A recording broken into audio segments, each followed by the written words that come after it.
সংসারের সুখ সমৃদ্ধি বজায় রাখতে চান, তাহলে এই যে গাছটি দেখছেন, ভালোভাবে লক্ষ্য করুন।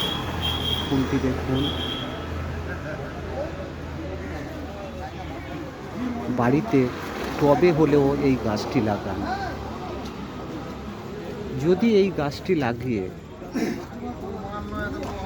এই গাছের ফুল ফোটাতে পারেন, সেদিন থেকে আপনার বাড়ির সুখ শান্তি বজায় থাকবে। বিশ্বাস করেও একটি টবে অন্তত লাগিয়ে দেখুন। গাছ তো প্রিয় জিনিস, ট্রাই করে দেখুন, ভালো লাগবে। এটি শুধুমাত্র লাইক পাওয়ার উদ্দেশ্য নয়। সবাই ভালো থাকুক, সুখে শান্তিতে থাকুক, এই কামনার জন্য এই গাছটি একবার বাড়িতে টবে হলেও লাগান। তবে গাছটির নাম কমেন্টে একবার জানিয়ে দেবেন।